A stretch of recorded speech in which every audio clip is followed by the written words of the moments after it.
Sarah est née au Sri Lanka il y a 37 ans. Quand un couple suisse-allemand l'adopte, elle avait à peine un mois. Longtemps, elle n'a pas pensé à ses origines, et puis petit à petit, le besoin de chercher ses racines est devenu vital. C'est un processus qui se développe pendant des années. C'est un peu comme tes petites aiguilles qui te piquent dans certains moments.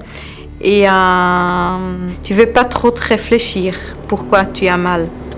Avec le temps, j'ai remarqué, peut-être aussi avec mon métier de sage-femme, j'ai vu tellement d'accouchements, j'ai accompagné tellement moments magiques où une maman elle prend son bébé dans les bras et ça j'ai jamais eu. Il m'a jamais raconté quelqu'un toutes les émotions. Ça c'est un album avec les photos de classe. Ce manque n'a fait que grandir, d'autant plus qu'avec ses parents adoptifs, les relations ne sont pas bonnes. C'est en fondant sa propre famille qu'elle a trouvé la force d'affronter son passé. La stabilité que mon mari et mes enfants me donnaient, ça m'a donné la possibilité de lâcher et d'aller plus profondément. Et ce moment-là, c'est sorti ce besoin de chercher de où je suis.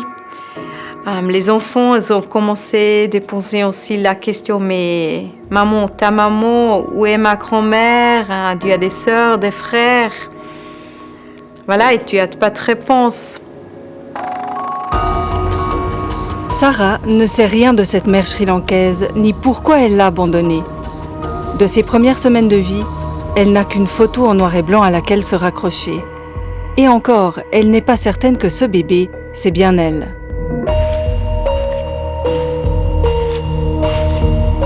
En mars 2017, Sarah part sur les traces de ses origines.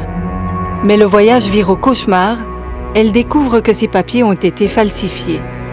Au Sri Lanka, elle n'existe nulle part.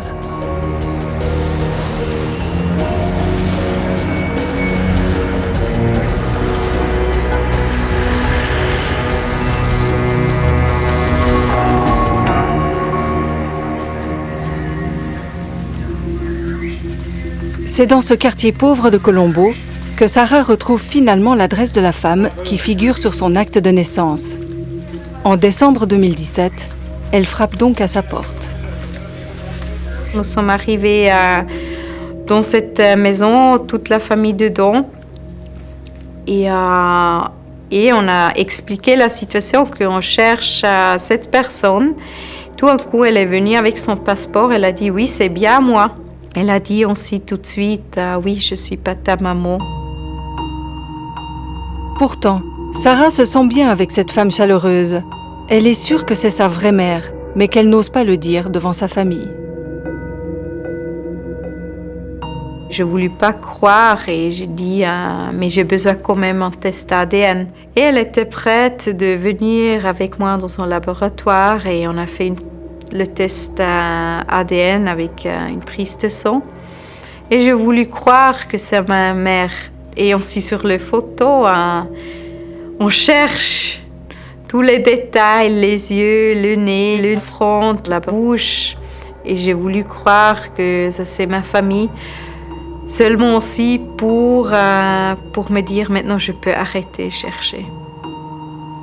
Et quand je suis retournée en Suisse, le résultat est arrivé et elle est à 100% pas ma mère biologique. Cette femme avoue alors l'impensable à Sarah. Elle a fait semblant d'être sa mère au tribunal. À l'époque, une inconnue lui a donné une centaine de dollars pour signer les papiers. Elle n'a jamais même rencontré sa vraie mère. En première réaction, j'ai pensé « Ok, maintenant je dois accepter que je ne l'ai jamais trouvé, ma famille ». Et je suis tombée, j'étais vraiment malade pendant une semaine et j'ai eu mal, c'était une douleur, c'est une douleur intérieure du corps. Et là, j'ai réalisé, ça c'est vraiment cette grande blessure qui est profonde. Comme Sarah, Olivia recherche aussi désespérément sa famille sri-lankaise. Elles se sont rencontrées grâce à un test ADN. Il a révélé qu'elles sont des cousines éloignées.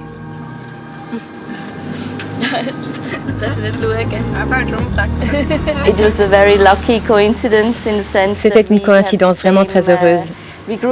On a grandi dans la même culture. On parle la même langue. Ça permet d'être beaucoup plus proches.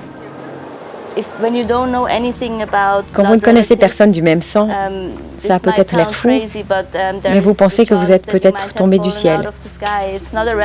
C'est pas rationnel, mais avoir la preuve que vous avez de la parenté quelque part, ça donne la certitude qu'il y a de la famille et qu'il y en a peut-être toujours.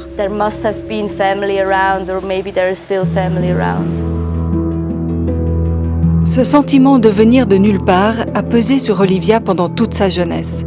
Pourtant, elle a grandi dans la région de Zurich avec des parents adoptifs aimants. C'est à la trentaine, en lisant un article sur le traumatisme de l'adoption, qu'elle a enfin pu mettre des mots sur son profond malaise.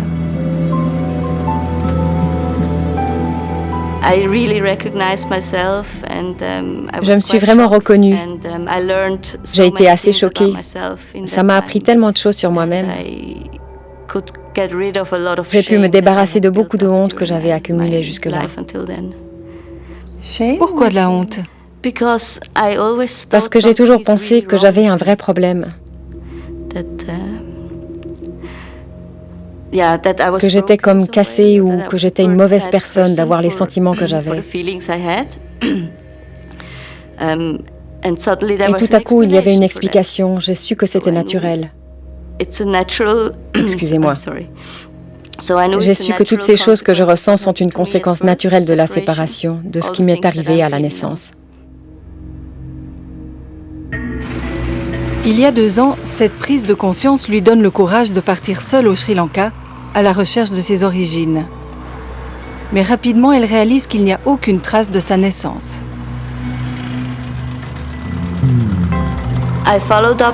J'ai suivi tout ce qu'il y avait sur mon certificat de naissance. Le nom de ma mère, la date de naissance, le registre de la maternité où je suis censée être née. J'ai même été dans le village natal de ma mère. J'ai été vérifiée. Mais c'était des impasses. Personne ne savait rien par rapport aux informations que j'avais.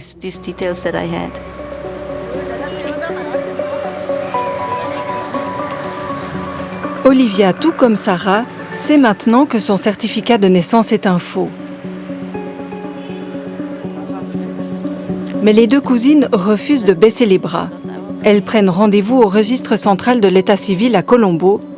C'est là que tous les originaux sont déposés.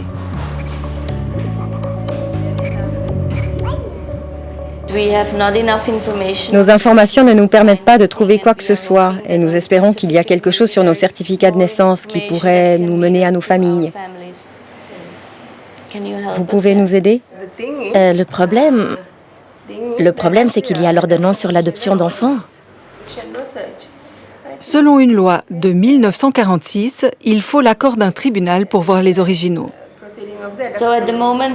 Donc là, je ne peux rien faire pour obtenir mon certificat de naissance. Non, parce que vous êtes l'enfant, d'après le certificat de naissance.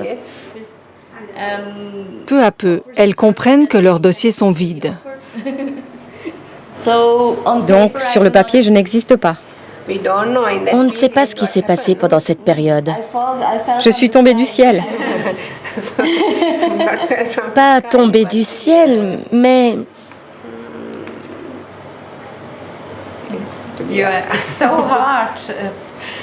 C'est tellement dur d'avoir l'impression de ne pas exister. On est né dans ce pays. Il fait partie de nous, ce pays. C'est la responsabilité des parents, n'est-ce pas? Je ne sais pas quoi dire.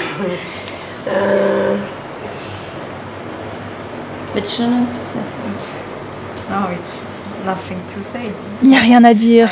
Je suis choquée.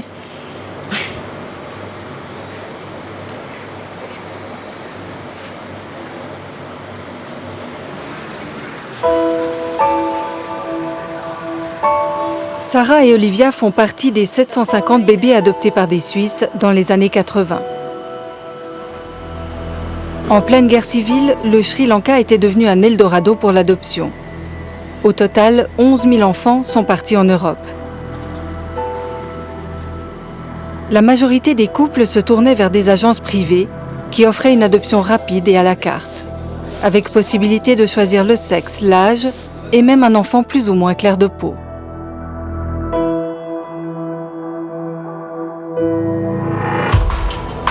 Pour les couples suisses, il y avait plusieurs filières possibles.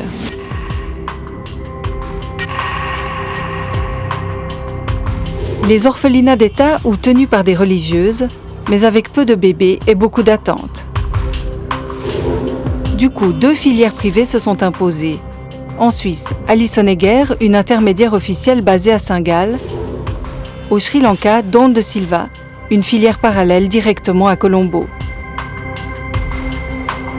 Chacune travaillait avec un cabinet d'avocats pour légaliser les adoptions avec des fausses mères. Des réseaux de fournisseurs cherchaient des bébés par tous les moyens. Ils écumaient les villages et les maternités dans une centaine de kilomètres autour de Colombo. Leur cible, les mères célibataires. Parfois, les bébés étaient achetés pour quelques dizaines de dollars. D'autres fois, ils étaient volés à leur mère ou abandonnés sous pression. Alice Honegger a organisé au moins 200 adoptions, principalement en Suisse alémanique. En Suisse romande, les couples se passaient le contact de Dawn de Silva. Plus de 350 enfants seraient arrivés en Suisse par son intermédiaire.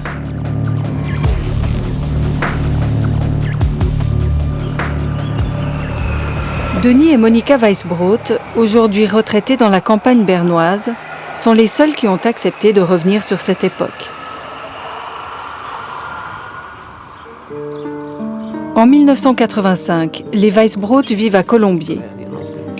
Déjà parents de 2 garçons, ils veulent adopter une petite fille et entendent parler du Sri Lanka. Il y avait eu justement un couple d'amis du Fotpal et puis un jour ils sont arrivés avec un bébé sri-lankais. Et puis c'était tout mignon, on s'est dit mais ça ferait envie comme ça d'avoir une petite fille ou comme ça. Et puis ensuite, donc, c'est grâce à ce couple que vous avez été mis en contact avec Madame de Silva? Voilà, exactement. On a écrit à cette Miss Dawn da Silva. Et puis bon, elle nous a répondu et puis tout, que c'était tout à fait faisable. Et puis voilà, si on voulait une petite fille, on pouvait avoir un petit bébé. Et puis c'est comme ça que c'est parti, quoi. Ils attendent 10 mois. Durant ce laps de temps, le bébé qui leur est promis change 3 fois. Ça vous a pas semblé étonnant? Mais c'est-à-dire, on ne se rendait pas compte, hein. On s'était dit, ouais, c'est des pauvres enfants, puis je pense que, on sait pas, en aucun moment on s'est posé la question, ouais, je sais pas.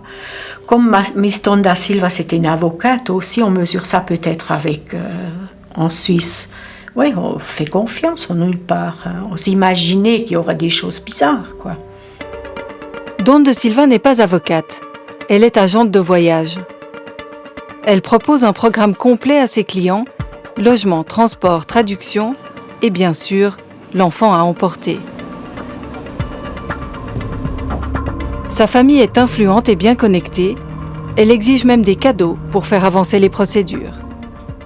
Il fallait apporter du whisky et puis des stylos. Ah oui, là, ils savaient. Donc, il y avait du chocolat, puis c'était marqué 18 plaques. Ah, et puis des montres. On s'est trouvé ça bizarre, mais voilà, on s'est dit, c'est nouveau, ils ont un autre fonctionnement. Et puis c'était, disons, pour les démarches se passent plus facilement que pour elles, comme ça leur faisait un petit cadeau, et puis ça passait comme ça. Alors une fois de plus, on s'est dit, eh ben, ils sont leurs coutumes, hein, ils sont leurs habitudes, quoi. Il y en a pour environ 500 $ de cadeaux. Et avant de s'envoler, il faut encore verser 1 500 $. En comptant les billets d'avion, le coût total d'une adoption revient grosso modo à 5 000 $.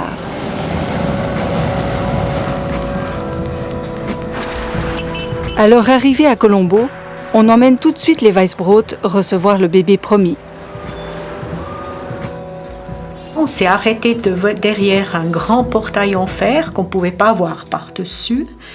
Et puis là, ça s'est ouvert et puis c'était des filles, une après l'autre, qui arrivaient avec des bébés dans les bras. Des tout petits, et puis c'était même frères et sœurs, qui était la sœur un peu plus grande. Et puis à la fin, c'est Miss Stone qui est arrivée avec une autre fille. Et puis elle est venue vers nous, qu'on était assis tout devant, puis elle nous a donné donc notre fille dans les mains, puis elle a dit voilà, pour vous, c'est le plus beau bébé. Et puis c'est vrai que Sandy, elle était presque blanche comparée aux autres enfants. Puis elle était dodue, vraiment bien dodue et tout. Et puis voilà, ça s'est donné comme ça. Donc c'était la première rencontre qu'on a fait avec notre fille. C'était les mamans des bébés qui sont sortis? Non, je pense pas que c'était les mamans. Nous, en aucun moment on a pensé que c'était les mamans. Je pense que c'était des employés de Miss Stone. C'est ça qu'on avait pensé parce qu'en fait les mamans, nous on les voyait, on n'était pas censés les voir. Les Weisbrot logent à l'hôtel avec le bébé. Il faut attendre 2 semaines pour que les papiers soient prêts. Puis, au tribunal, une femme vient signer l'acte d'adoption. Vous avez eu l'impression que c'était la vraie maman de Sandy? Nous, on n'avait pas aucun doute. Ça ne nous est même pas traversé l'esprit que ça pouvait être autre chose. C'était... Ouais. Aujourd'hui, leur fille Sandy vit dans la région parisienne. Elle est sur le point de devenir mère. Il y a 5 ans, elle est partie à la recherche de sa mère biologique, seule, par peur de blesser ses parents adoptifs dont elle est très proche. Au Sri Lanka, Sandy a découvert qu'elle est née d'une relation hors mariage. Sa tante l'a vendue dans l'arrière-boutique de son épicerie. Ce que j'ai appris, en fait, c'est que ma famille biologique pensait que j'étais au Sri Lanka. Parce que le jour de mon adoption, qui s'est faite dans cette arrière-boutique même, c'est un homme qui est venu me chercher, avec qui la transaction s'est faite, si on peut dire comme ça. Donc, eux pensaient que j'étais avec cet homme. C'était un homme d'affaires qui avait de l'argent, donc ils pensaient que j'allais être bien. Cet homme est en réalité un fournisseur du réseau de Don de Silva. Et c'est bien une fausse mère qui a signé l'acte d'adoption. Bah oui, c'est du trafic d'enfants, donc effectivement, non, c'est pas normal. On peut pas jouer avec la vie des gens. À l'époque, les Weisbrot ne soupçonnent rien.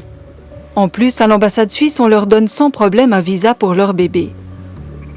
Pourtant, en 1985, les autorités helvétiques savaient déjà que beaucoup d'enfants adoptés avaient des papiers douteux.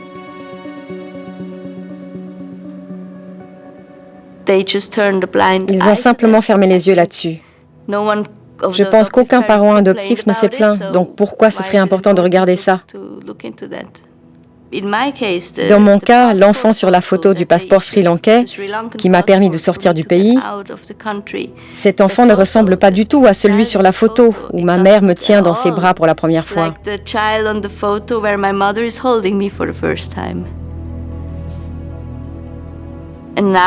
Et maintenant, si on regarde, c'est tellement évident. Donc je me demande, est-ce que personne n'a regardé ou est-ce qu'ils s'en fichaient?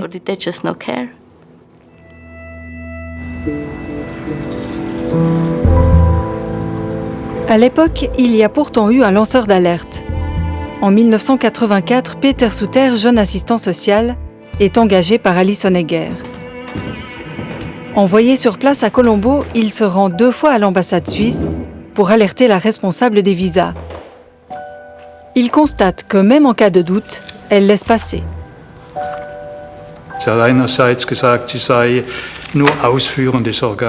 Elle a dit qu'elle n'était qu'une exécutante pour l'Office fédéral de la justice et que quand on présentait un acte d'adoption, elle donnait le visa. Mais elle avait aussi eu des cas où la date de naissance ne correspondait pas avec celle sur le certificat de naissance et l'acte d'adoption. Mais elle donnait quand même le visa parce que les parents adoptifs ne pouvaient rien y faire. Indigné par les pratiques de l'ambassade de son propre pays, Peter Souter écrit ensuite un rapport très critique. Au Sri Lanka, il a assisté à des adoptions à la chaîne, à des mascarades de procédures. Il accuse les intermédiaires locaux de s'enrichir et les parents adoptifs d'être sans scrupules.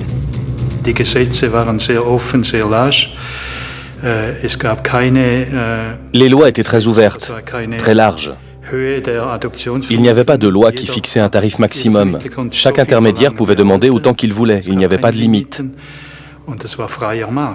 C'était le marché libre. Donc, de ce point de vue, c'était certainement immoral et pas éthique. C'était simplement une prestation de service pour des parents adoptifs qui avaient payé beaucoup d'argent et recevaient un bon service. En ce sens, c'était un business, des deux côtés. Mais ce n'était pas pour le bien de l'enfant, c'était pour le bien des parents adoptifs. Peter Suter refuse d'être complice d'un tel trafic. Au retour, il démissionne.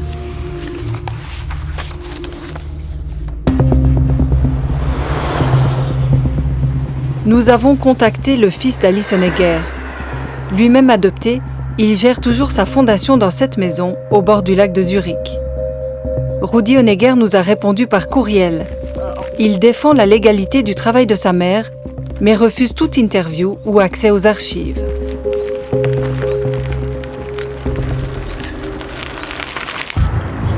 Et les autorités suisses ont-elles vraiment fermé les yeux? Pourquoi ne sont-elles pas intervenues? Pour le comprendre, nous demandons l'accès au courrier diplomatique des années 80 entre l'ambassade suisse au Sri Lanka et Berne. Le sujet est sensible. Dans un premier temps, la Confédération nous refuse l'accès. Elle invoque un délai spécial de 120 ans pour ce qui concerne l'adoption. Il faut des semaines de négociations pour que Thierry Hartmann, recherchiste de temps présent, obtienne un accès exceptionnel à ces documents confidentiels. Mais les conditions sont strictes. Interdiction de les copier ou de les photographier. On ne peut prendre que des notes sur place. Ces cartons révèlent un secret bien gardé. Les autorités suisses savaient dès le début des années 80 qu'il y avait un trafic d'enfants donné à l'adoption internationale. Ainsi, en 1981 déjà, un diplomate en poste à Colombo, Claude Oxenbein, s'inquiète. Il écrit dans ses dossiers, au sujet de Dawn de Silva le 12 octobre 1981, « Un jour, cette affaire se gâtera et nous pourrions être impliqués dans ce qui pourrait être un scandale. » 2 mois plus tard, Claude Oxenbein alerte Berne. Un certain Wettstein de l'Office fédéral des étrangers lui répond le 22 décembre 1981. Vous n'êtes autorisé à délivrer le visa que si vous avez la certitude que les opérations préalables à l'adoption se sont déroulées conformément aux dispositions légales locales.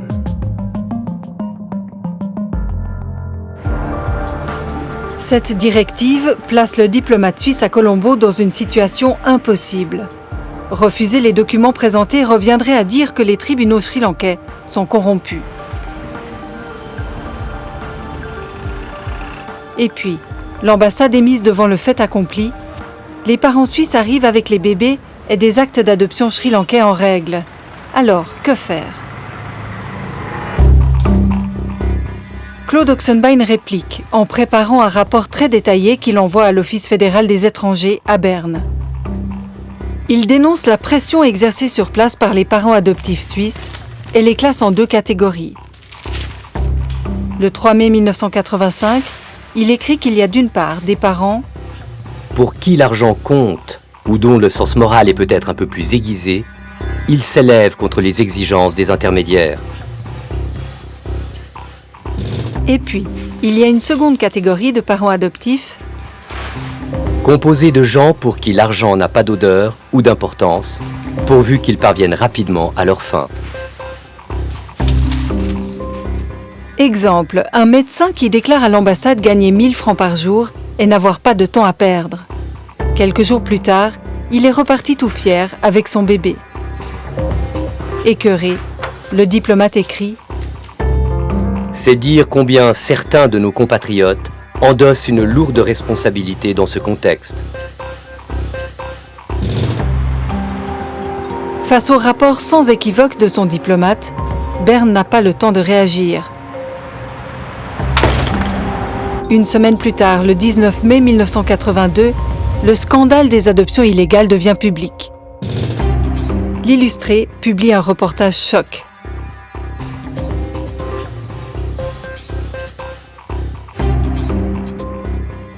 L'article revient sur les filières qui organisent les adoptions privées.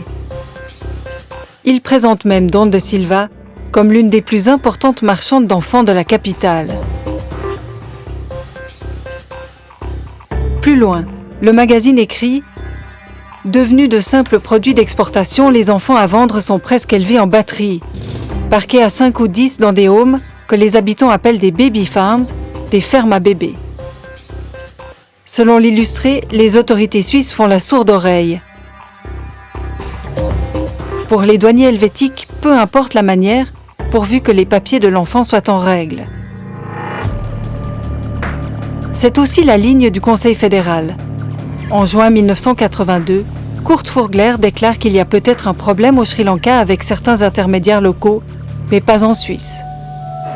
Durant cette année 1982, malgré les accusations du diplomate à Colombo et les articles dans la presse, les autorités fédérales ne font rien pour stopper le scandale et interdire les adoptions privées. Les parents adoptifs ne renoncent pas non plus à leur désir d'enfant. Avec l'aide d'Alice Honegger et Dawn de Silva, des centaines de bébés sri-lankais continuent à arriver en Suisse durant les 4 années suivantes.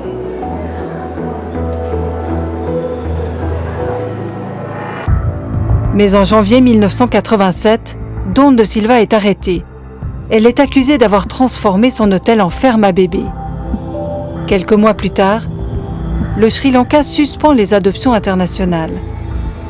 Il faudra attendre 30 ans, jusqu'en automne 2017, pour que les autorités reconnaissent l'ampleur du trafic. There were a lot of cases of these baby farms. Il y avait beaucoup de cas de ces fermes à bébés. On en a découvert une dans mon district, près du bord de mer. Et ils ont fait une descente de police et arrêté des gens. Dans ces fermes à bébés, on rassemblait les enfants et on les vendait aux étrangers. On les donnait à l'adoption.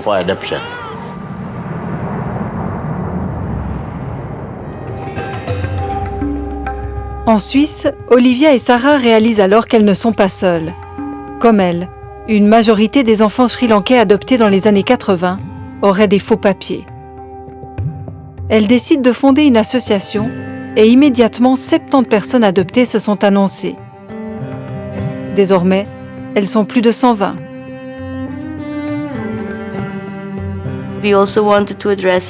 Nous voulions aussi amener la situation au niveau politique pour être sûr que ça ne se reproduise pas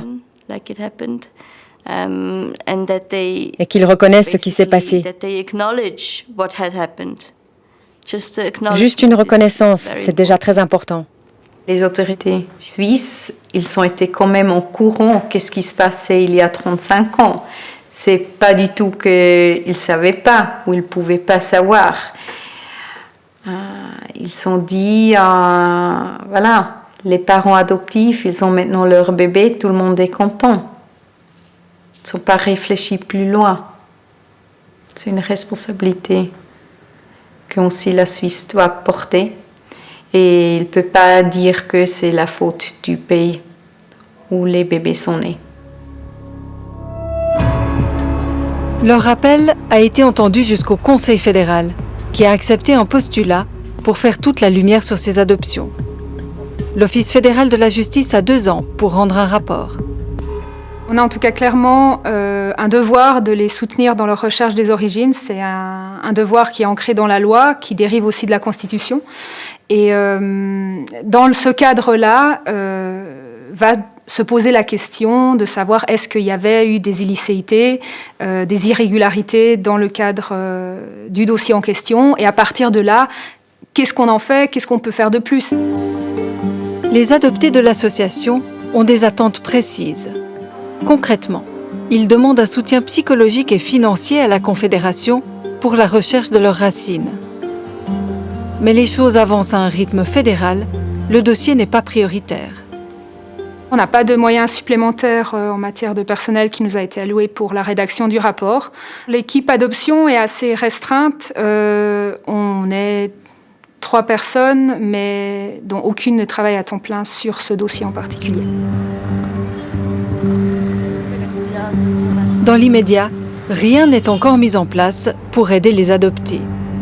À Colombo, les autorités souhaitent que les futures demandes passent par la Confédération pour éviter les recherches individuelles. Anybody came to our country, no problem. Tout le monde peut venir sans problème dans notre pays. Le tourisme est une de nos ressources principales. Mais les adoptés qui cherchent leurs parents biologiques doivent passer par leurs autorités centrales, qui transmettront à nos autorités, donc notre service des adoptions. Et si le certificat de naissance est faux, vous pouvez les aider? Non, ça c'est le problème. Si les documents ont été falsifiés ou si quelque chose ne correspond pas sur le certificat de naissance, sans cette preuve écrite, nous n'avons aucun moyen de retrouver les mères. Il nous faut le document précis et fiable pour retrouver une mère biologique. Pour les personnes adoptées dans les années 80, qui ont en majorité des documents falsifiés, il n'y a donc pas grand-chose à attendre de la voie officielle. Elles doivent chercher par elles-mêmes. C'est tellement plaisir de te voir. J'étais tellement impatiente. Tu vas bien? Oui, et toi? C'est le cas de Nathalie, adoptée avec son frère aîné, qui a retrouvé sa mère présumée par ses propres moyens en 2001, avec le soutien de ses parents adoptifs. Elle a besoin de confirmer que c'est bien sa mère biologique. Sarah va donc faire un test ADN pour elle, au Sri Lanka. J'ai quand même eu le sentiment que la personne que je rencontrais était ma mère parce qu'il y avait beaucoup d'émotions, parce qu'elle pleurait, qu'elle était contente de nous revoir. Mais maintenant, je me dis, peut-être cette personne avait effectivement donné 2 enfants à l'adoption, un garçon, une fille, mais il y a encore un petit doute qui reste, que ça soit biologiquement ma mère.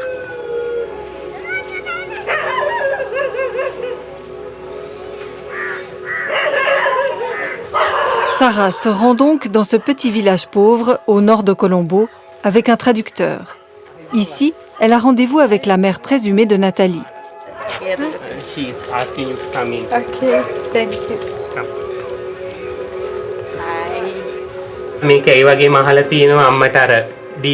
Aussi, dans cette lettre, elle demande si c'est OK pour vous de faire un test ADN. Elle dit qu'elle aimerait le faire. Elle dit parce que ce sont ses enfants. Donc, elle aimerait le faire. Il faudra attendre 5 semaines pour recevoir le résultat du test. J'espère vraiment que ça fera que confirmer l'histoire, finalement. Toutes ces années, en fait, finalement, parce que sinon, je pars de zéro. Ça voudra dire que tous mes papiers sont faux. Ça voudra dire que les photos que j'ai déjà montrées à mes enfants parce qu'ils me posent des questions, c'est du vent. Dans ce village isolé, nous arrivons miraculeusement à établir la communication avec la Suisse. Hello. Hi. My daughter. Ma fille. She's speaking to you. Hello, my daughter. Bonjour ma fille. Hello, maman.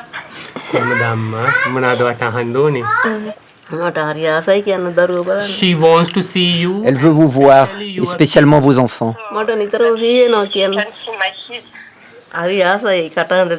She loves your voice. Elle dit qu'elle aime entendre votre voix. She just wants Elle veut juste vous voir. Okay.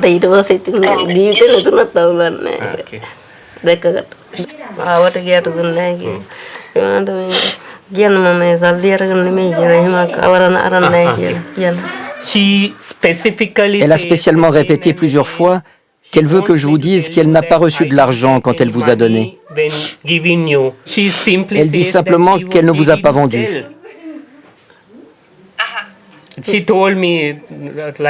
Elle vient de me redire qu'elle n'a pas vendu ses enfants.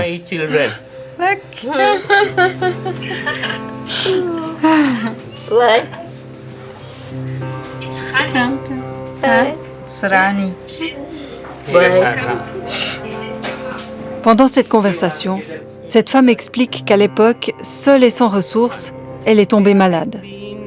À l'hôpital, une infirmière en contact avec le réseau de Dawn de Silva l'a convaincue de donner ses enfants.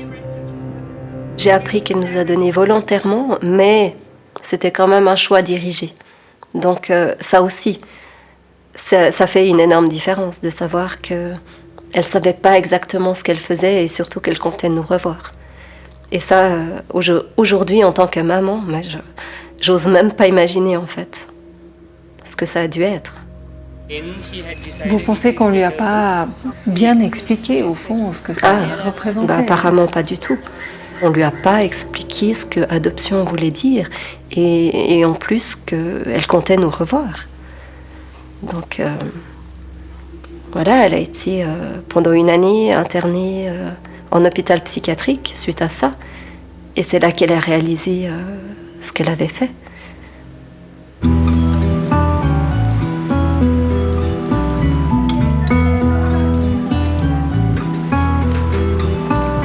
Les enfants adoptés ne sont pas les seuls à vouloir retrouver leur famille. Il y a aussi des mères. Celles qui sont réunies ici cherchent toutes leurs bébés adoptés dans les années 80. Mais le sujet reste tabou au Sri Lanka. Les autorités ne les aident pas et les tests ADN sont hors de prix. L'association de Sarah et Olivia tient une liste d'attente d'une centaine de femmes. Je ne pense pas que les Sri Lankais aient les moyens de faire un test ADN. Donc nos efforts et ceux d'autres adoptés qui ont fait un travail similaire sont très importants. Ce n'est qu'un début. Nous avons commencé avec 11 kits. Il y a 11 000 adoptés autour du monde. Il y a beaucoup à faire, mais il faut bien commencer quelque part. Avec ces bâtonnets, on prélève des cellules de peau pour en extraire l'ADN. Les résultats sont ensuite envoyés dans une base de données internationale. L'espoir, c'est que leurs enfants les cherchent aussi et qu'il y ait une correspondance entre leurs ADN. L'impression générale, c'est que ces mères ont donné leurs enfants volontairement. Beaucoup ne réalisent pas à quel point elles étaient sous pression. Soit on leur a pris légalement leurs enfants, ou elles ont été forcées à les donner, ou alors leur propre famille les a obligées à donner leur bébé. Elles avaient très peu à dire là-dessus, voire rien du tout. Cette femme raconte qu'elle s'est mariée très jeune, contre l'avis de ses parents. Quand son mari l'a quittée, elle était enceinte. Sa famille l'a forcée à abandonner son bébé.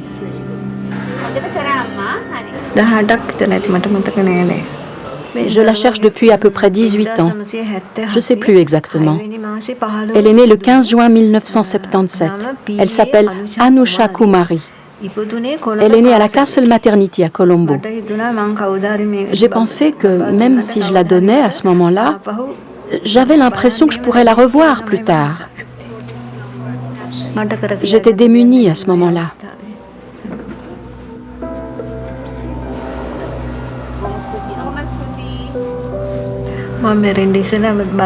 Je veux voir mon enfant avant de mourir.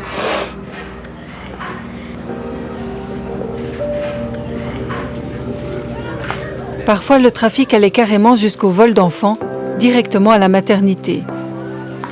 Cette femme cherche son premier bébé, un garçon né par césarienne.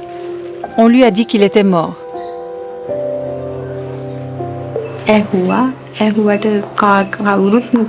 Quand j'étais encore dans la salle juste après mon opération, mon oncle les a vus emporter le bébé. Il est né en bonne santé. Il n'y avait pas de raison qu'il meure. On a pensé que quelqu'un a volé le bébé. Plus tard, on a appris qu'il y avait des trafics à l'hôpital de Ratnapura, que les bébés étaient volés et donnés dans des pays étrangers.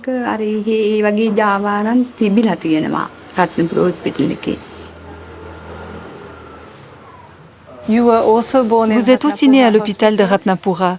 Vous pensez qu'il y a une chance que vous ayez été volé? Il y a des chances, oui. Il y a beaucoup de possibilités par rapport à ce qui s'est passé. Mais comme Ratnapura est souvent cité en relation avec ces histoires d'enfants volés, c'est probable. Mais ce n'est pas la seule possibilité.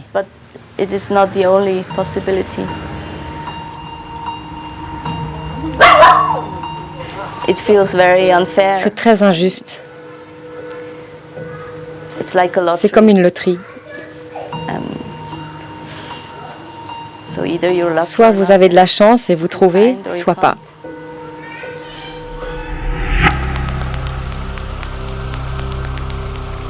Pour comprendre qui a falsifié ces papiers et comment, Olivia tente encore une piste.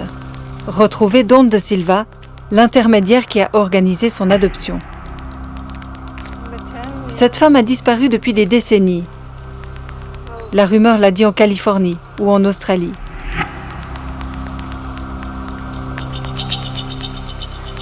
Dans l'annuaire, nous trouvons bien une Dawn de Silva.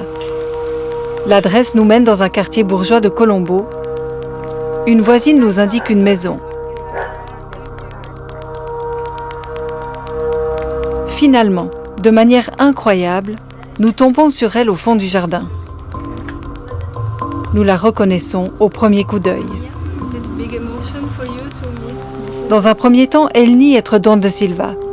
Puis, face à l'évidence, finit par le reconnaître.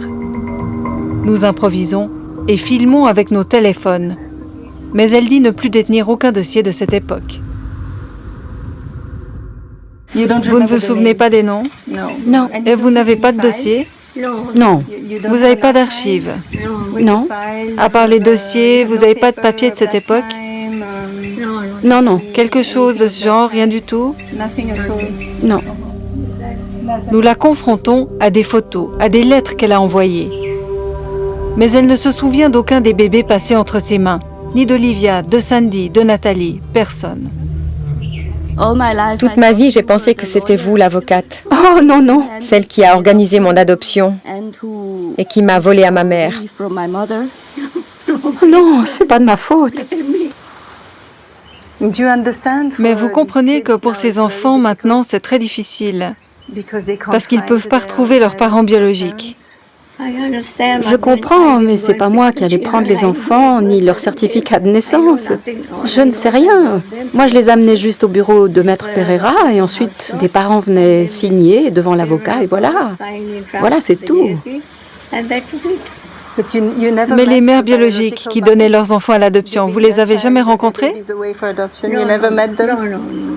Non, non, elles venaient avec les fournisseurs. Mais vous aviez des femmes qui n'étaient pas les vraies mères qui venaient signer les papiers?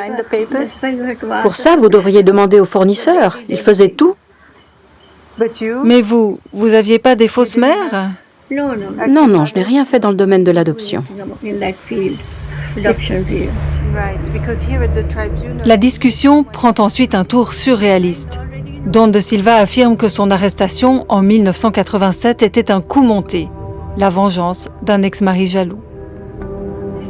C'était tout inventé. Il n'y avait pas de ferme à bébé. J'ai été blanchie par le procureur général et grâce à ça, j'ai reçu mes visas. J'ai pu aller en Australie et aux États-Unis parce que j'étais pas impliquée, j'ai juste traduit.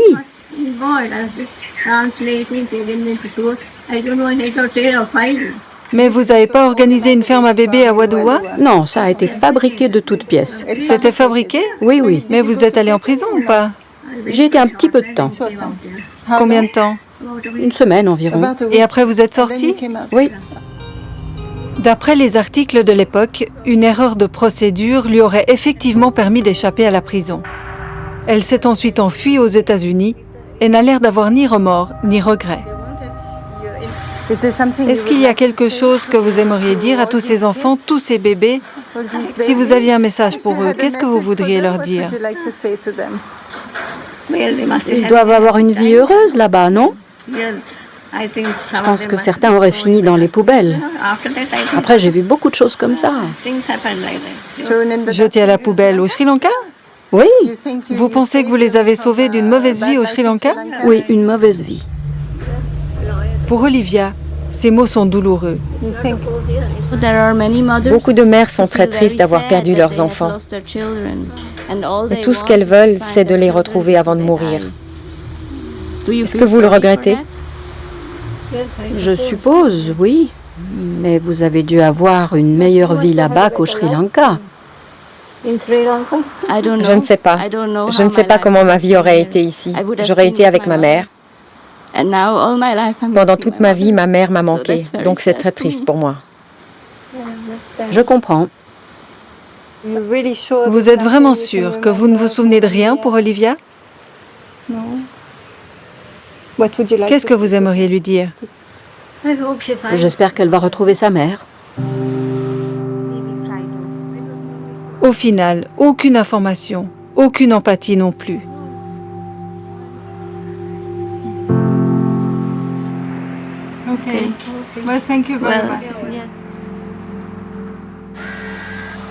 Le lendemain, Dawn de Silva nous envoie un courriel avec les noms de ses fournisseurs de bébés. Mais la plupart sont morts, il n'y a plus de pistes à suivre. Elle nous menace et nous interdit de revenir. Nous essayons alors de la joindre par téléphone, mais son numéro n'est plus valable.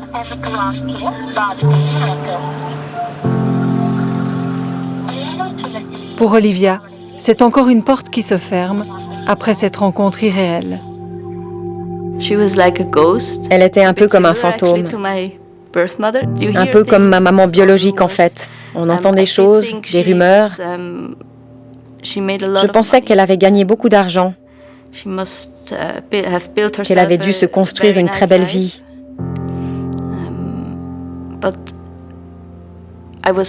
Mais j'espérais qu'elle ne pourrait pas en profiter parce qu'elle avait mauvaise conscience. C'est ce qui me semblait juste.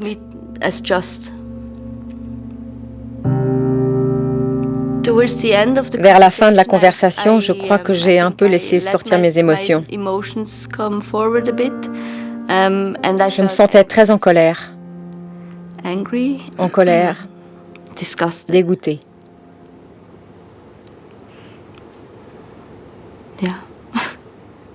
Pourquoi?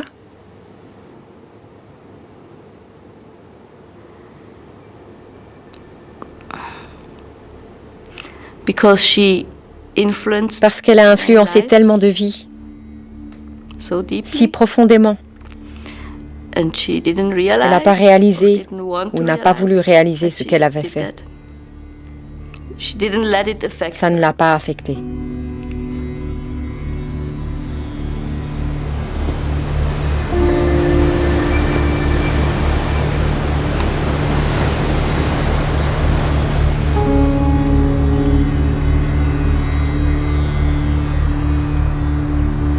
Cinq semaines plus tard, nous retrouvons Nathalie à Romont. Elle a reçu le résultat du test ADN. Il est positif. Il s'agit bien de sa mère biologique.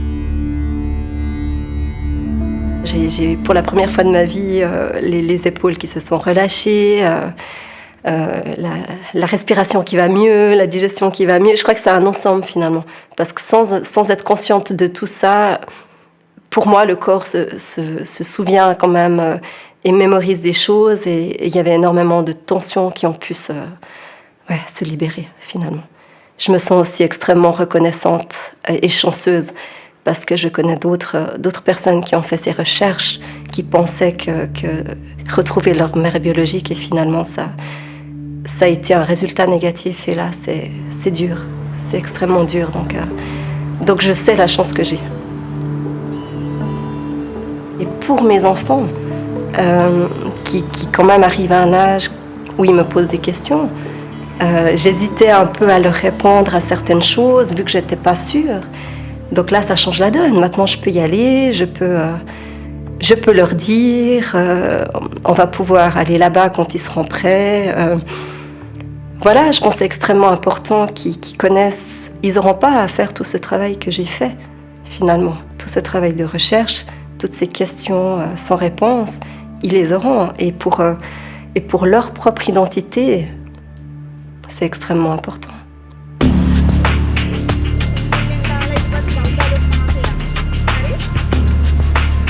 Olivia, elle, continue sa recherche. Elle se sent bien au Sri Lanka et souhaite y retourner le plus souvent possible. Mais contrairement à Sarah et Nathalie, elle ne se voit pas pour l'instant fonder une famille. Je ne pense pas que j'aurai des enfants un jour. Je sais que pour certains, ça a été très bénéfique de créer ses propres racines. Mais je ne me sens pas prête à être mère. Parce que d'abord, je dois soigner le petit enfant blessé qui est toujours en moi.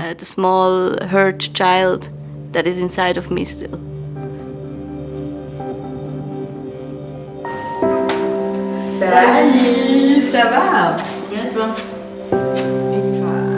Cette douleur, le sentiment d'être déracinée, Sarah la porte aussi. Mais elle ne regrette pas d'avoir affronté son passé. Au quotidien, elle trouve du réconfort dans son métier de sage-femme. Tout d'un coup, à 12 ans, je ressentis tellement fort que ça, c'est ma profession. Rétroactif, aujourd'hui, oui, c'était une manière de me soigner, d'accompagner les mamans et leurs bébés. C'était toujours en secret pour moi, cette relation maman-bébé. Mais vous avez encore l'espoir de retrouver votre maman biologique? Oui, j'ai l'espoir, mais on doit trouver une bonne balance, que ça ne change pas en une obsession. Parce que j'ai quand même ma vie, j'ai ma famille, mes enfants ici. Et sur l'autre côté, comment tu peux arrêter à chercher ta famille? Je pense, oui, l'espoir, ça reste toujours.